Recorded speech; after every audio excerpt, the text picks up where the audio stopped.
All right, welcome back. So this week's build, we're gonna be doing a transplant. Transplant meaning that we're gonna be taking this Dell Optiplex 3010. We're gonna be upgrading the specs, maxing out as best as we can, adding video card and everything, and we're gonna be putting it into this new case over here. So as you can see, it's very dirty, very nasty, proprietary computer.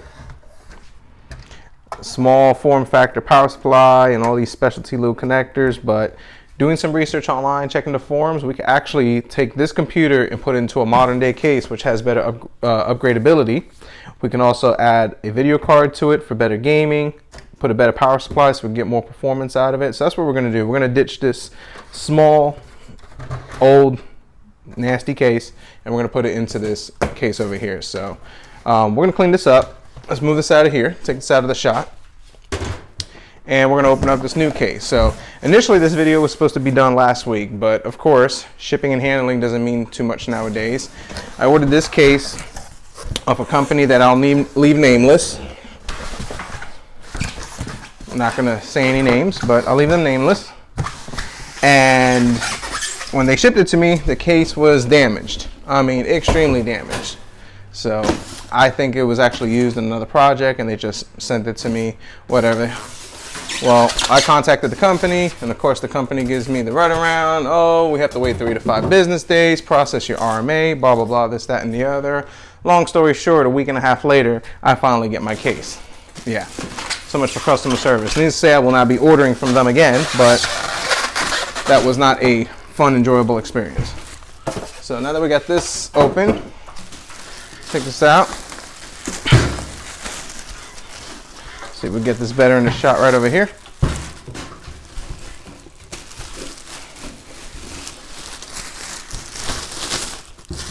All right, that's right in there. Get rid of the paper.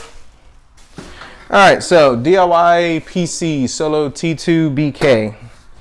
I think I paid $30 for this case. Doesn't come with a power supply, which most cases typically don't. So you could have your own power supply, so your own upgrade path and everything. But I like it. It's a nice little case. Let's see if we can get a better shot in there. Are we getting the right shot? Okay, that looks pretty good. Instructions. Nobody uses those. So not too bad. Nothing fancy. Great for a transplant computer. Just low budget friendly. And that's what we're going to do. So we're going to take that case, we're going to pop all this into this computer. I'm going to use this case, which, I mean, I kind of like it. I think it's a cool little case. Very simple. I mean, modern look, USB 3.0, USB 2.0s, 2 of them. Reset, power supply, power on and off, audio in, headphone jack. And they give you 1 blue fan, 2 blue fans. I don't know if they light up, so I guess I'll find out. I mean, I bought the case because it was cheap and it looked pretty good. So, and it has USB 3.1, no, USB 3.0. So I think this case will work out pretty good for that computer. So that's what we're going to be using. Let's put this to the side. 500 watt Insignia power supply. Is it 500? No, 550. Sorry, my error. 550 watt Insignia power supply, 80 bronze certified. Brand spanking new. I paid $20 for this at Best Buy and I should have gotten more of them because these power supplies are actually pretty decent. They're not half bad. So throw that over there. Of course, put a 500 gigs mechanical hard drive, storage of games. Got a 256 Crucial solid state hard drive so we can boot up, run the computer fast. Memory. We're going to put 8 gigs in there.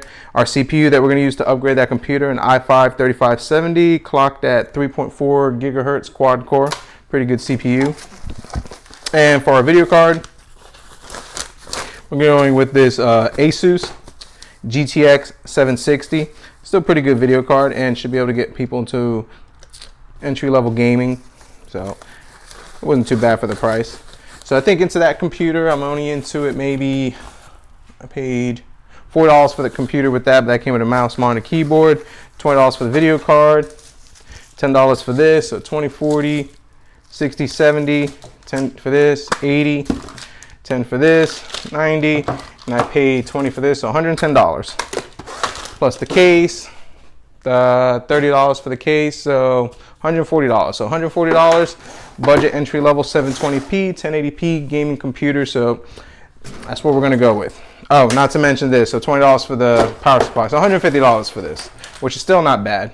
And this computer can be upgraded. We can go i7 later on, add 16 gigs of RAM, add more hard drives, and by going to this case, it allows us to change it up in the future later. So pretty good price. So we'll see what we'll do, and we'll get this thing started. So first thing we're gonna do is we're gonna clean that one out, get everything set up, and we'll walk you through the build, and we'll stop along the way and we'll go over some of the little highlights that you'll need to know and things you need to keep in mind so we can get this build going. So, all right, here we go.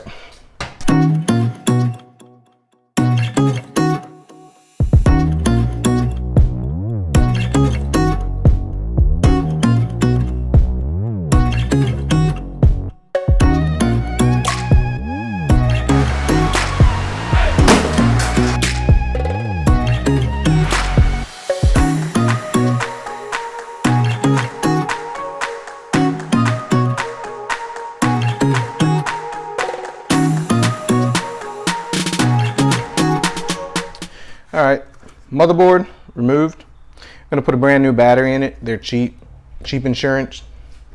As far as this case, there's really not anything I'm gonna use from it. Yeah, I mean, it's dirty and old, and I'm not a huge fan of it. I'm just gonna pull this fan out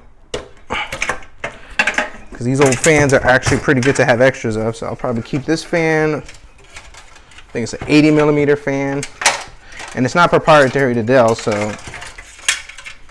I could actually use it for another project or something like that. Pretty gross, but we'll keep that. It's actually a good fan to keep. They also have, which I can get it out. There we go. They also have their little speaker, which is actually not too terrible. So I'll keep the speaker over here, but the power supply, I really can't use it for anything else. What we will have to do is we're going to have to take off, when you're using this computer, you're going to have to take off these front I/O connectors over here, because eventually what you're going to have to do is take some of the pins out for it. You use it for the motherboard, or with Dell, they'll give you a proprietary error. So we'll go ahead and take these out, and I'll show you later on how we avoid these errors. We can get this out. Let's see, that comes out that way, comes out that way. They got these things wrapped in here pretty good, so. And pretty much it's the USB, the audio input, output. So we can use some of these for the motherboard, but the biggest thing over here is this connector. So I'm going to look at the pin outs and see which pins I need to jump and short out to make sure we don't have any errors when this thing boots up. And if not, we'll just integrate this into the new case. Won't be too hard to do. So we'll go ahead and put that over here. The chassis, well, case intrusion alarm. Dell has these little connectors over here. When the switch is pushed down, it grounds out and lets you know that somebody's been inside the case. So make sure we'll put that in there so we don't get that error. And I think that's about it. Now the power switch has its own little connectors, but I was reading on a forum online that we could short it out and use our own connector. So I ain't too worried about that power button thing over here. So no big deal. But other than that, this case is pretty much junk. I'm not gonna really do anything with it. So I'm gonna take this and say goodbye to the 3010 case. All right, so I'm gonna go ahead and get this motherboard cleaned up, put fresh thermal paste on it, and then we're gonna start mocking it up in the new case. All right, real quick, one thing I forgot to mention before we move on to the next section. Remember I said on one of my other videos on these old Dells, the stickers for Windows 7, keep them. You could take these activation keys and use them to upgrade to Windows 10. So I already took mine off and kept it, and I'll have it for my personal use or whatever, or even for this one. So just when you're gonna toss these cases or upgrade to a newer case, make sure you keep that. It's easy $80 right there that you can save. So just quick tip.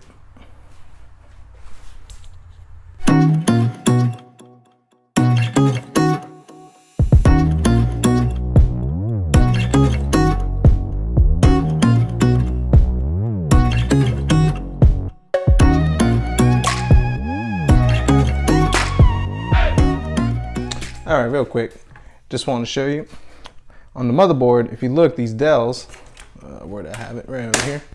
Have a special connector. Most motherboards have a 2-pin connector to short out to power it on. Well, this one has a proprietary one. If we could get it in the camera over here with all these pins, just to power it on.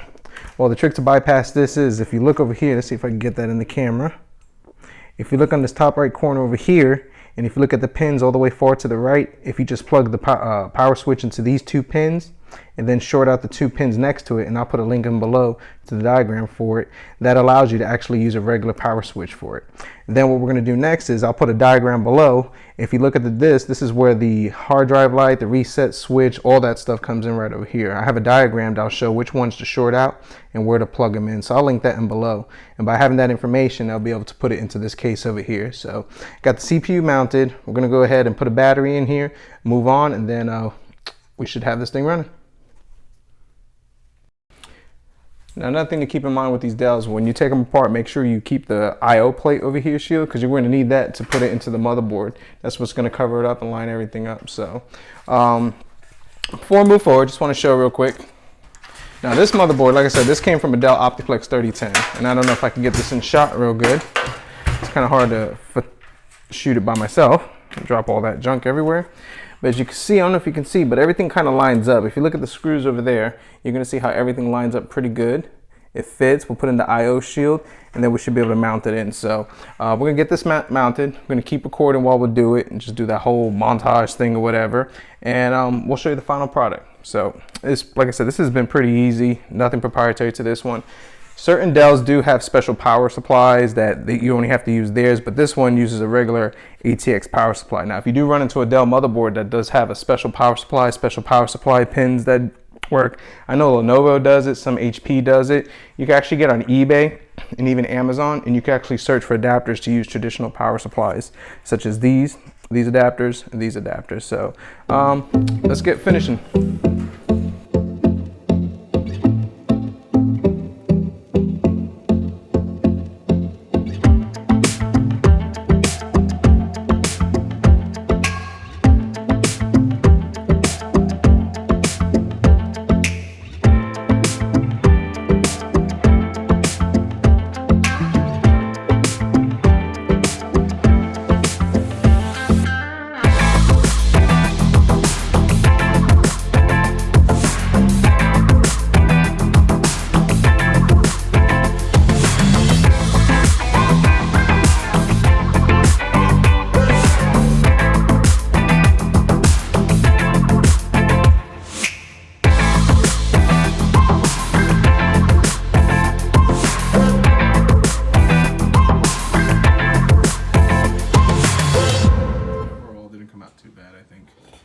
This case was not the most fun case I've ever used to work with.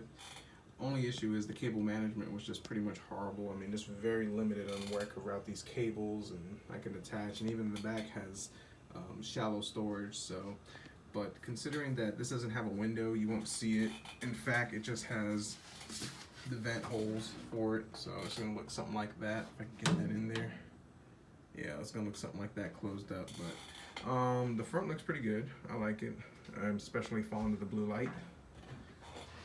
I wish the back on this case would have had a blue light. That would actually have been pretty cool, but I don't have any extra blue fan LEDs for that one. Just a few things that I ran into. One was the power button issue. I had to use the power button switch from Dell because they use their proprietary one to power it up, and if you don't use it, it gives you an error on boot. You can still use the computer, but since I'm selling this to somebody, they don't need to be having the system paused up for that stupid error. So went away with that. The front I/O, which you can't get in here, I don't really have good lighting in there. The front I/O, I had to use the front I/O out of that one, just tape it up somewhere, but I was still able to use the front I/O that comes in with this, so it wasn't too bad. Using their power button, just going back to that one, and I'll put a link in below to the pinout for it. If you cut the red and black wires out of that switch and tie it into your switch, just kind of migrate into it, then you could just use your switch, keep theirs, that will disable that error, and it'll work pretty good. Like I said, the cable management could be better, but it's not touching anything, it's not affecting anything. You'll never see it for this case. Overall, this case is not too bad. Just, I wish I had better cable management, but for 20 bucks it wasn't. I did the tally on this computer. It actually came out to about $120, $125 for it. So $125, taking an old Dell Optiplex 3010, upgrading it, and putting it into a modern case. I think it's a good bang for the buck. Got a GTX 760, 3 gigs DDR5, solid state hard drive, 256, the i5 70 is running at 3.4 gigs, the quad core. So this computer has great life left in it. It's gonna probably go another 3 to 5 years before we decide to really upgrade it. So I have someone who's in line to buy this one. So overall, great bang for the buck, in my opinion. I'll post some pictures of the game playing. I'm just going over doing the updates, doing the drivers, so we can get it out of here hopefully by next week. So, like I said, the whole point of this video was just to take an old Dell Optiplex and just give it a facelift, transplant the guts into here, which was a success.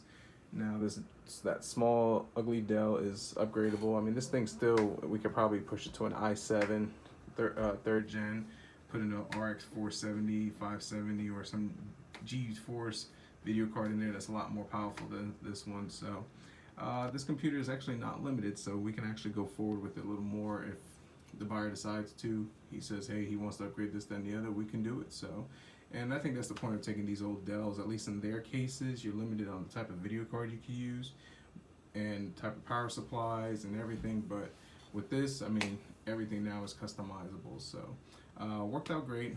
Links in the below to my other builds. Like and subscribe if you like what you see, and thanks for watching.